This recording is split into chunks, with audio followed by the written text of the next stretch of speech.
Is this a proper sponsorship? Yes, thank you. Is this allowed? It's actually for sustainability why it's in a can. Tastes not like what's normally in a can. All right, Joel Dahmen, 2 under, 68. Joel, tied for the lead heading into the weekend at the U.S. Open. What's running through your mind?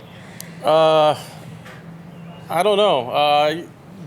It's kind of been a whirlwind, really. I was trying to think back on the round today, and it's all kind of a blur, really, which I think is probably a good thing. But yeah, I'm excited. My game is obviously pretty good right now. I handled nerves pretty well out there today. I don't know. It'll be a big weekend. I mean, yeah, who knows? We told you up till 3:45 tomorrow.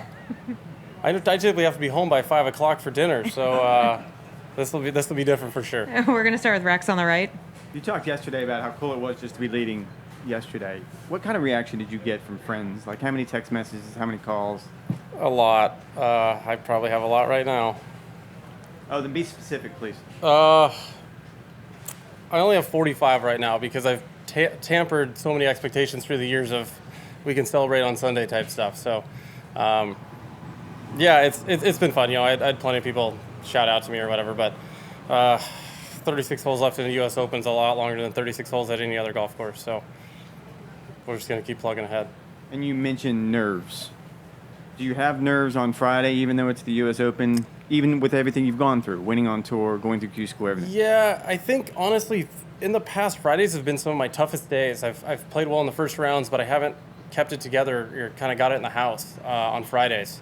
Because I love being in the moment on the weekend. Late tee times being around the crowds is what I love. And I've really actually struggled on Friday afternoons trying to get in the house. So kept it together. I made a couple really good par saves on the back. And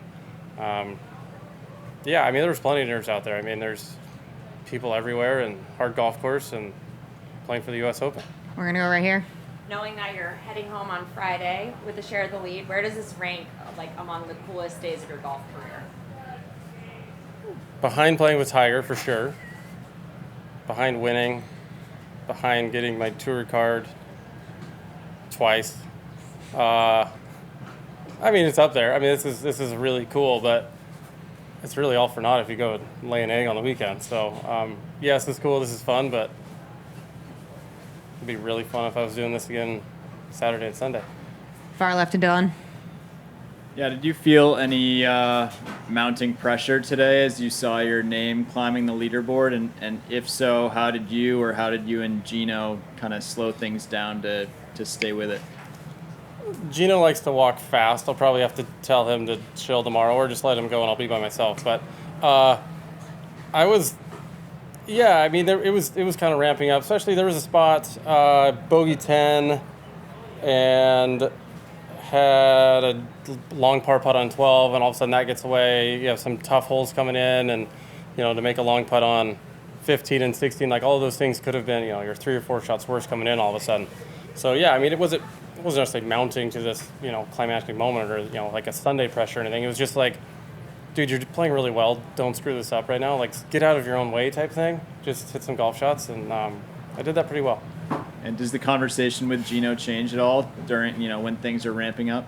No, he's. I mean, you guys know Gino.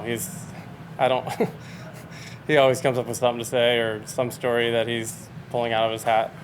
I'd figure by now I would have heard all of them, but that is still not the case somehow. So, yeah, he does. I mean, he does a good job of not talking about golf until it's a golf time, and so it's whatever it is. I played with Lonto Griffin, who's a good friend of mine, and that helps too. And you can just kind of chat about other things. He's got an upcoming wedding. He just finished building a house. I'm trying to build a house. So all that stuff is just stuff we can chat about non-golf wise out there.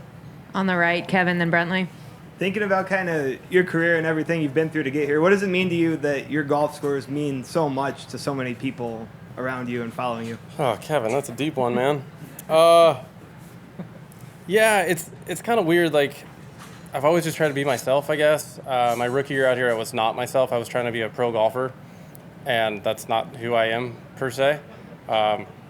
I'm a little more laid back and like to have a little more fun, and I have my best friend beside me, and Gino, and he is a ton of fun, and he's fun to be around. So it's kind of weird how just us being ourselves and kind of putting it out there for everyone, it's kind of endearing, and it's pretty cool to have people root for you.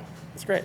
Is that harder to do at a week like this, or is it natural? Yeah, I actually caught myself a little bit on the front today of kind of keep my head down and trying to almost be a pro golfer and like do, those big guys just keep their head down and keep going. But I wave to people and I say hi. And so I just got to keep doing that. Brentley.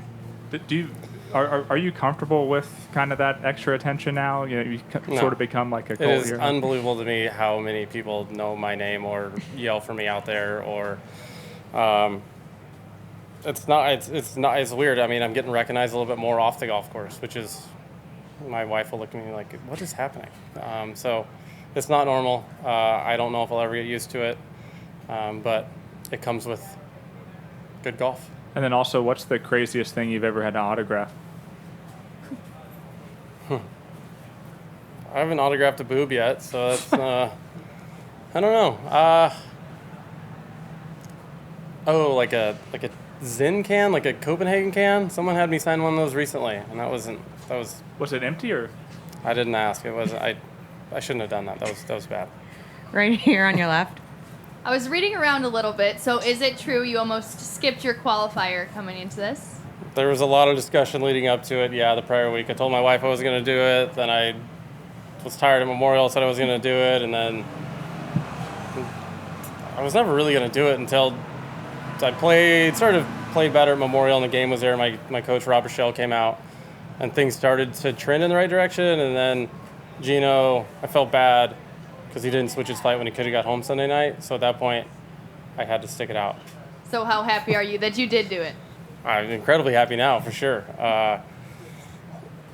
Yeah, I mean, sometimes you take for granted what you have out here a little bit. I think this is my 8th or 9th major championship, and you think not long ago I would have done a lot of things to play in one, and to think to have an opportunity just to skip one, kind of looking back, and even this whole week, like you don't appreciate really. Sometimes I've played 130 some events. I've been 6 years out here. It's easy to kind of get in a lull and be like, hey, you just go home for 2 weeks and hang out and everything's all hunky-dory. But when you get here, everything changes as soon as you get on property. It's a USGA event. It's huge, people everywhere. So yeah, that changes your mind pretty quickly. Back to the right, Rex, and then Kevin. Have you ever either you gotten mad at Gino or vice versa on the golf Oh, course? yeah. I mean, we fight like brothers. We've had a couple dust-ups, and it's always me barking at him and being a jerk, and not so much even blaming him, just kind of being pouty and, yeah, being a butthead out there. And Gino I have a very long leash, but every now and then he pulls on it, and I shape up rather quickly. Kevin. It's been kind of random, but it's been 5 years since the Waffle House hat. Do you remember that, wearing that, and how did that happen? Not really, no. I mean, I know of the story, and some of the details I don't really remember. But yeah, showing up a Waffle House hat, and yeah, that was in Nashville. Yeah, just cruising through. Yeah, I mean, I was in last place on the Corn Ferry event. I was thinking ahead about playing the tour event next week. But yeah, that was just another Gino and I thing. Last question. We have to know, how was the Ben Rector concert? It was great. He's good. It's really fun as a athlete at the highest level to watch someone else do what they do at their highest level, and how much time and effort they put into it, and then to look out and see how many people are there watching him and singing every word of every song. And he's just such a great guy. He's a great golfer too. Hopefully he's my Pebble Beach partner next year. That is the goal. I don't know. I gotta send some bottles of wine up there probably to make that happen, but he's just a great guy. Thanks for your time. Good luck tomorrow. Thank you.